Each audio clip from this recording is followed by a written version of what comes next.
हमारे माध्यम से, अपने माध्यम से जितना पुण्य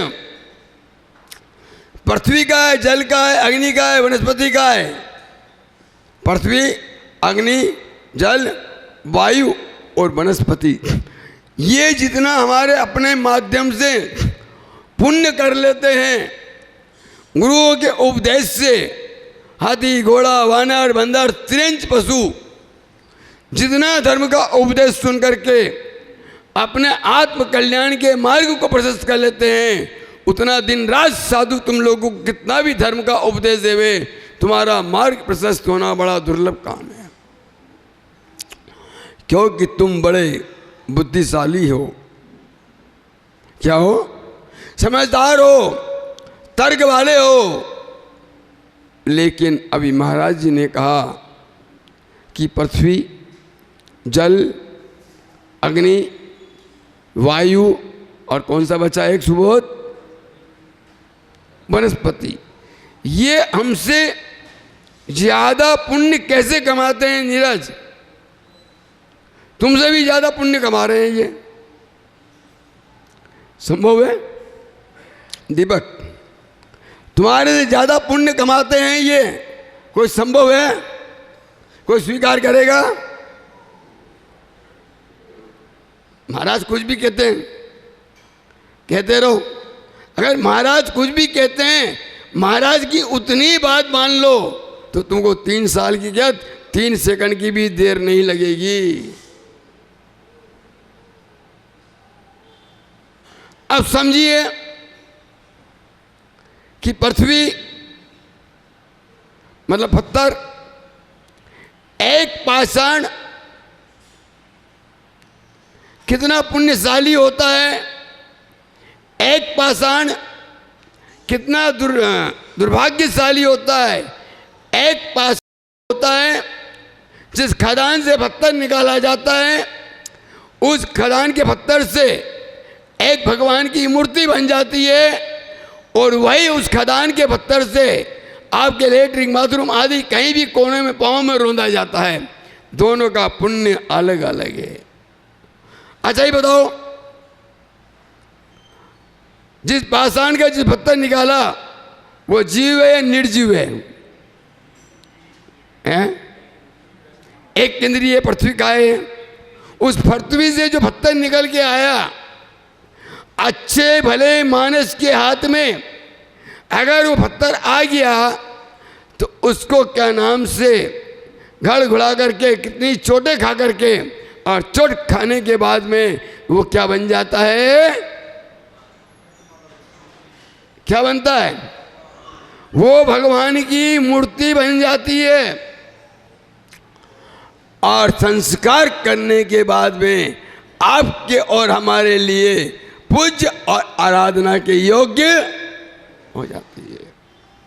ये पृथ्वी का है, मतलब पत्थर का पुण्य उसका, कि अच्छे सज्जन व्यक्ति के हाथ में वो एक पत्थर लग जाए तो क्या बन जाए? भगवान बन जाए। उसी प्रकार आचार्य भगवंतों ने कहा कि पृथ्वी, जल, आप जो जल हैं, जिस जल का उपयोग आप करते हैं, वो जल कैसा होना चाहिए, उसका छन्ना कैसा होना चाहिए, अभी बतलाया। उदाहरण दिया कि जीवराज पापड़ीवाल ने 1.25 लाख भगवान की मूर्तियां विराजमान करके अतिशय पुण्य कमाया। आज एक भगवान की मूर्ति विराजमान करने के लिए हम कहते हैं मंदिर में कितनी भीड़ लगा दी भगवान की। अरे भैया, तुम्हारी भीड़ नहीं लगी तो कम से कम भगवान की तो भीड़ लग गई।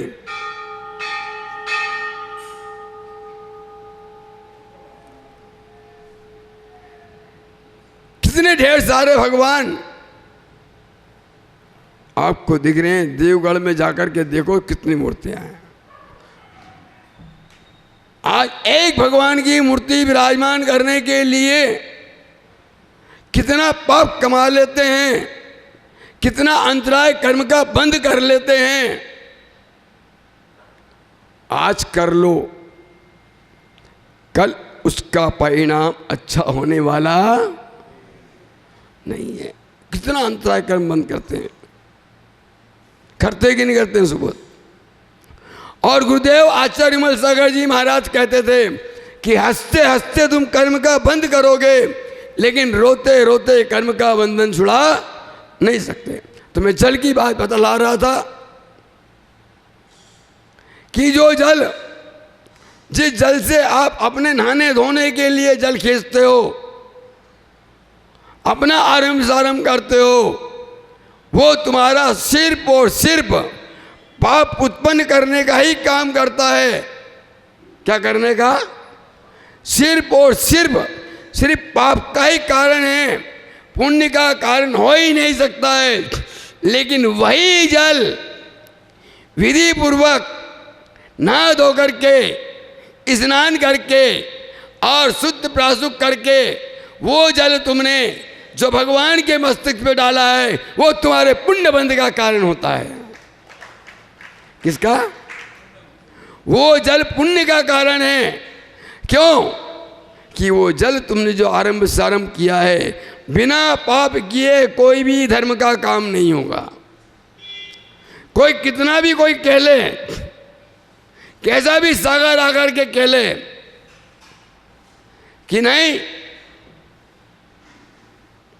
ये बिना पाप किए हो जाएगा, तो आगम झूठा हो जाएगा, जिन्हें भगवान के वचन गलत हो जाएंगे। तो कैसे?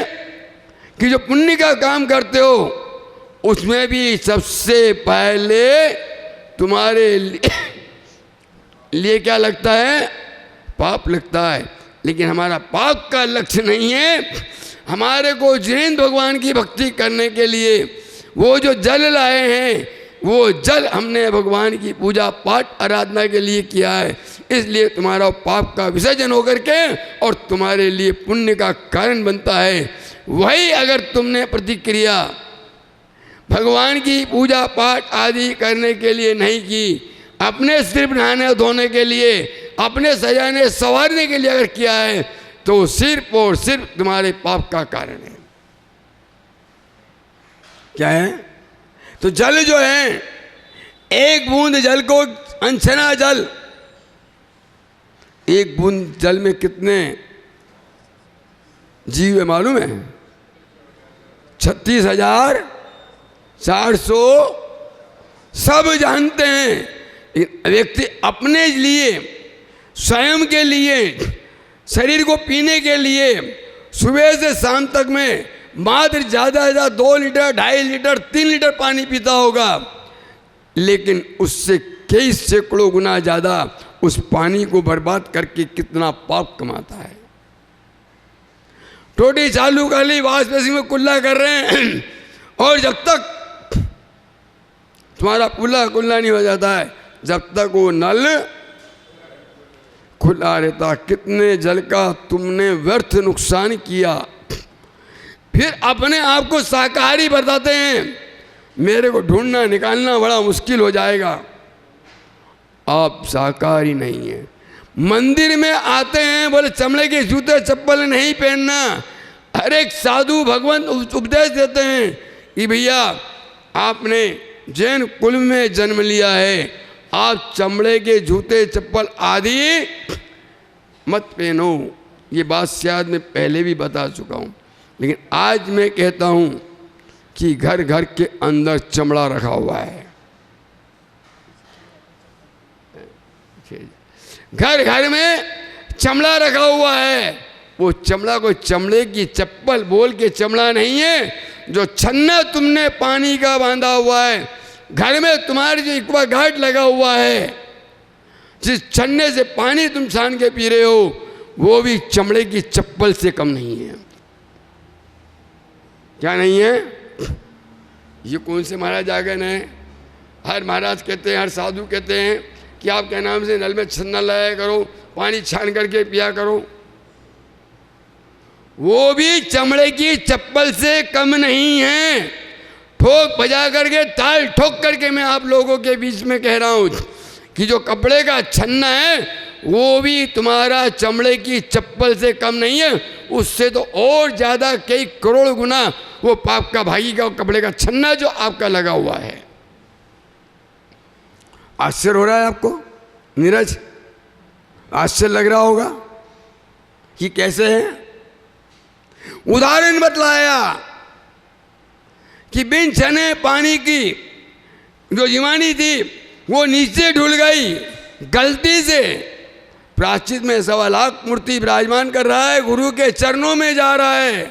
भगवान, ये मेरे से गलती हो गई। कैसे? कि जिस छन्ने से तुमने पानी छाना हुआ है उस छन्ने में अनछना पानी रह गया।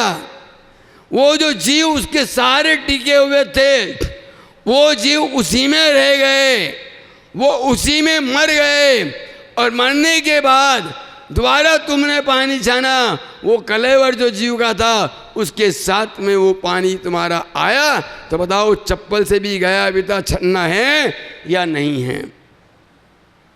जो एक्वागार्ड होता है, लगा होगा तुम्हारे कईयों के घर में, एक्वागार्ड जो पानी फिल्टर होकर के निकलता है, सारी गंदगी मलाई आदि उसके ऊपर जो ऊपर लग जाती है, वो एक्वागार्ड के अंदर जो जीव भी होते हैं वो जीव मरे हुए वहाँ के वहीं चिपके रहते हैं। बताइए, उससे सम्मिलित होकर के वो पानी तुम्हारे इसमें आ रहा है या नहीं आ रहा है? वो पानी आप पी रहे हैं या नहीं पी रहे हैं? रहता है या नहीं रहता है? विचार करो कि आचार्य भगवंतनों ने जो पानी छानने की जो विधि बताई थी, अब तो इधी विधि, कुआं भी गया, बोरिंग भी गया, अब तो बटन चढ़ाया, पानी आ गया, टंकी में पानी भरा है, पानी आ रहा है। इतना कहाँ से संभव होगा? अब तो कुएं भी नहीं है, अब तो कुएं भी नहीं है। कैसे जीवानी करेंगे?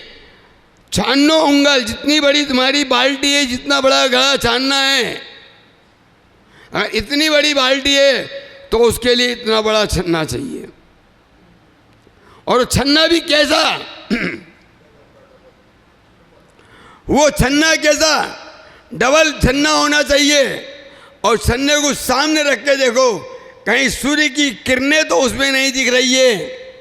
ऐसा सागर धर्ममत के अंदर आचार्य भगवंत ने, आसाधार पंडित जी ने बतलाया, और ऐसे कई आचार्य भगवंत हुए, उन्होंने बतलाया कि वो छन्ना सूर्य की रोशनी भी ना दिखे, ऐसा छन्ना होना चाहिए। आज वो भगवान का छन्ना कैसा होता है? जैसे तुम कपड़े पहनते हो, आर पार सब दिखता है। अरे चमक क्यों रहा भैया? जैसे आर पार सब दिखता है, वैसे ही वो तुम्हारा पानी का छन्ना, वो जो थैली होती है, वो भी थैली ऐसी आर पार वाली होती है। महाराज बात सही कह रहे हैं, सब कुछ कह रहे हैं। आप कितना भी धर्म में उपदेश दे दें, कितनी भी बात कह दें, हम तो वही करेंगे जो हमारे लिए करना है। इतनी बात क्यों कहते हैं? किस लिए कहते हैं? सिर्फ और सिर्फ तुम धर्मात्मा इसलिए कहला रहे हो कि तुम मंदिर में आकर के बैठे हो, गुरु के सन्मुख बैठे हो, धर्म का उपदेश सुन रहे हो, इसलिए उपचार से तुम्हारे को धर्मात्मा कहा जा सकता है। लेकिन धर्मात्मा तो वही होता है जो गुरु ने बतलाया, धर्म का उपदेश दिया है, वो धर्म को सार्थक करे, वही धर्मात्मा है। बाकी तो सारा समय टाइम पास करने का है।